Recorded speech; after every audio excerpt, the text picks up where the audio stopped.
आज का जो हमारा टॉपिक वो हम ड्रग्स को डिस्कस करेंगे। साइक्लोस्पोरिन को इम्यूनोसप्रेशन ड्रग्स है, दूसरा टक्रोलीमस जिसे FK506 भी बोलते हैं।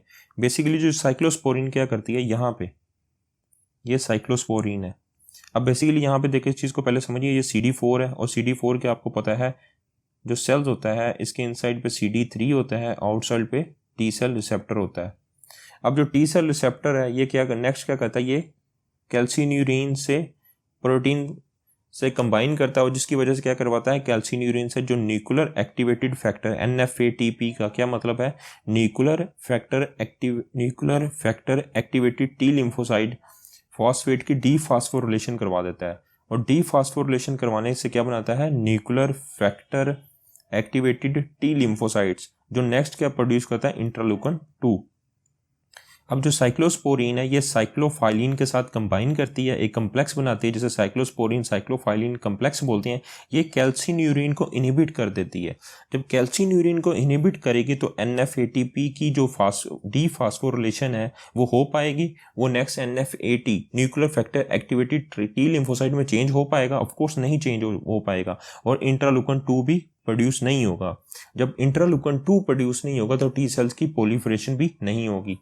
सेकंड क्या होता है, एक दूसरी ड्रग्स है टक्रोलीमस जिसे FK506 बोलते हैं।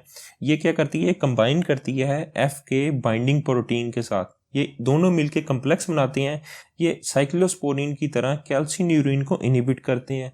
और सेम मैकेनिज्म जो कैल्सिन्यूरिन है, जो NF-ATP की जिसे nuclear factor activated T lymphocyte P की डीफॉस्फोरिलेशन करवा के NF-ATP में यानी nuclear factor activated T lymphocyte में चेंज कर रहा होता है, नहीं कर पाएगा और इंटरल्यूकन प्रोड्यूस नहीं होगा। जब इंटरल्यूकन 2 प्रोड्यूस नहीं होंगे तो टी सेल्स की प्रोलिफरेशन नहीं होगी।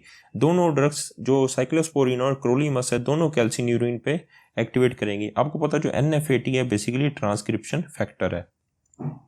अब यहाँ पे लिखा भी हुआ है उन्होंने, जो साइक्लोस्पोरिन है ये कैल्सिन्यूरिन को इनहिबिट करेगी। कैल्सिन्यूरिन ये वाली को इसको इनहिबिट करेगी और बाइंड किसके साथ करेगी, साइक्लोस्पोरिन साइक्लोफाइलिन के साथ मिलके इनहिबिट कैल्सिन्यूरिन को कर देगी। और ये बाइंड कर रही है साइक्लोस्पोरिन को, जिसकी वजह टी सेल्स की एक्टिवेशन नहीं हो पाएगी। टी सेल की एक्टिवेशन नहीं हो पाएगी क्यों, क्योंकि NF-AT है, इसकी डीफॉस्फोरिलेशन होकर NF-AT में नहीं होगा। जब ये नहीं होगा तो इंटरल्यूकन 2 भी प्रोड्यूस नहीं होगा। ये क्या करती है, इंटरल्यूकन 2 को की ट्रांसक्रिप्शन होने से रोकती है।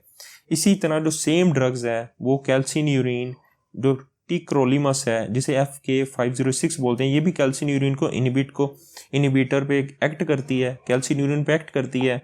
और जो बेसिकली क्रोलीमस है जिसे FK506 बोलते हैं, ये बाइंड किसके साथ कर रही है, क्रोलीमस FK बाइंडिंग प्रोटीन का मिलती है और कम्प्लेक्स बना के कैल्सिन्यूरिन को इनहिबिट कर देती है। और सेम उसी तरह ये बाइंड कर रही है FK बाइंडिंग प्रोटीन के और टी सेल की एक्टिवेशन को रोक रही है। टी सेल की एक्टिवेशन को कैसे रोक रही है, क्योंकि आपको पता है NF-ATP से NF-AT बनता है, nuclear factor activated T lymphocyte, जिससे इंटरल्यूकन 2 बनता है, वो टी सेल की प्रोलिफरेशन करवा लेता है। बेसिकली क्या कहते हैं, ये इंटरल्यूकन 2 की ट्रांसक्रिप्शन दोनों ड्रग्स होने नहीं पाती। अब साइक्लोस्पोरिन को हम सोरियोसिस और रूमाटाइड आर्थराइटिस में यूज करते हैं।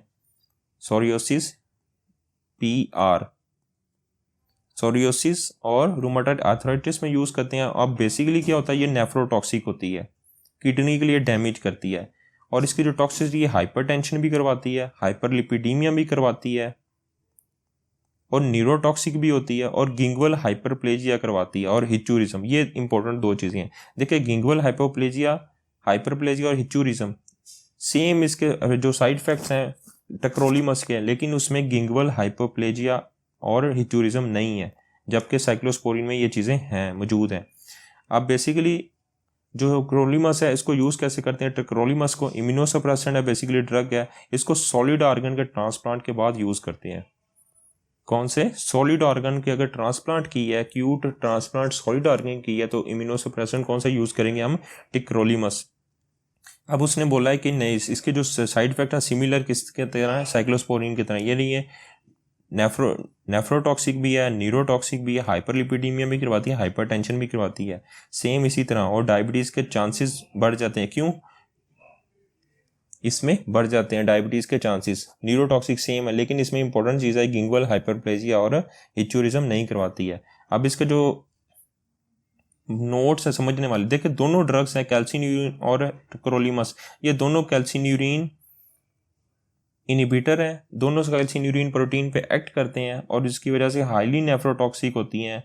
तो basically specially in higher dose in patient with renal dysfunction, जब इसकी हायर डोज करते हैं तो बेसिकली जो पेशेंट का जो लेयर होता है इम्यूनोसप्रेसेंट ड्रग्स, उसका जो रीनल फंक्शन है वो डिक्रीज हो जाएगा। क्यों? क्योंकि ये नेफ्रोटॉक्सिसिटी करती है।